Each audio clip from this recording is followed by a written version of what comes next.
guys hear about Ace Frehley? All right, let's do this. I'll give you the Ace Frehley news, like 5 minutes, and then I gotta go. I gotta get out of here. But I love you guys so much that I gotta give you something. So, I'm a massive Kiss fan, and it just so happens that I have been listening to Ace Frehley's audiobook. I just finished listening to Paul Stanley's, because what I'll do is when I'm on my way to work, I'll listen to their audiobooks. You know, I love the whole backstory of Kiss. This is a band that they can't get along to save their lives. They hate each other. And it's so fun. You know, it's so fun. And Paul Stanley's audiobook, man, he gives the dirt. He pretty much, he throws everybody under the bus, okay? Especially Ace and Peter. Jesus, those poor guys. So, the story goes, the new version of Kiss without Ace and Peter, which I'll never go watch that version because nobody should be wearing Ace and Peter's makeup. They were performing on the Howard Stern show, and Paul Stanley always likes to take jabs at Ace and Peter. And so, he said, Howard Stern said, would you like, you know, this is your last shows are coming up. Would you perform with Ace and Peter? And, Paul Stanley said, well, if we did that, then it wouldn't be called Kiss. It would be called Piss.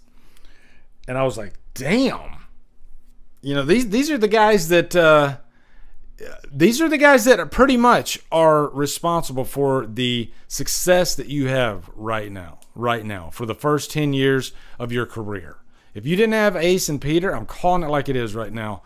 Yeah, their freaking personal lives might have been a little messed up, but there's only one Ace Frehley. And really, there's only one Peter Criss. You know, he had a very distinct style of drumming. But Ace's solo album, and Dave Vanderhoff, correct me if I'm wrong, but I think his solo album was the highest selling solo album of all four members.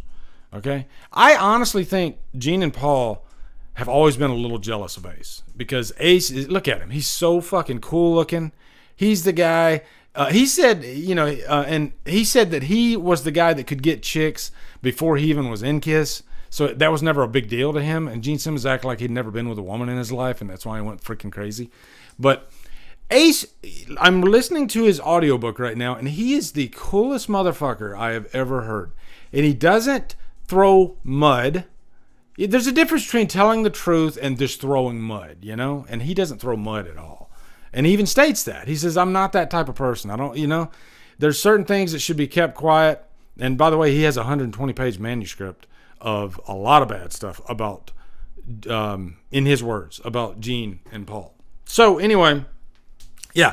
So Paul Stanley, I think this was like the last straw. And Ace was just like, I'm fucking done with this shit. You know, you're trampling on our legacy. You're using backing tracks when you're doing live shows now. It's just getting bad. So Ace said, you know what? That's the last straw. Okay. So you have 7 days. You have 7 days to give me a formal apology, Paul Stanley.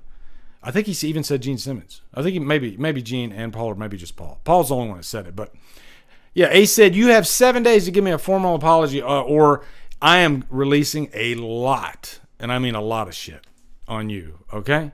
And normally I would be like, you know what? Just, words hurt, but just let it go and move on with your life. Normally I would say that. But I've read Paul Stanley's book. And I've followed Paul Stanley for my last 40 years, 30 years. I've been a Kiss fan for like 40 years now. I love that band, despite their hang-ups with each other. I love that band. And Paul Stanley is one of the most talented frontmen. There's only one Paul Stanley's voice, and he's the frontman for a reason. He kept Kiss alive in the 80s, really. So I'm giving Paul Stanley his credit, but he really has a big mouth when it comes to just throwing mud. And he's a really sensitive guy, So in this instance, I don't blame Ace, because Ace has had a mountain of shit thrown in his way over the last 40 years. Even when he was with Kiss, they were just... And Ace will be the first to admit, I'm not perfect. I don't like showing up on time, I have my issues. I'll admit that, but that's just me. But yeah, so I'm kind of like, I'm Team Ace on this one, and I've always been a big Ace fan anyway. I think Ace is just, his guitar sound is so unique and signature, and to see another guy dressed in Ace's makeup and trying to play Ace's solos and it just doesn't sound right to me, no, fuck that. So Team Ace all the way, baby. And if anything, at least I get to say, I get to tell you the story about Ace, all right? What's up, guys? You are at the end of the DDLive clip. What I do is I like to clip these out if I think the topic is important or something that's newsworthy. So thank you for watching. And if you want to watch more, you can go over here. You can go over here, click on one of those. And hopefully I can do this for 20 seconds, which I think I did. Okay, so yeah, thanks for watching, guys.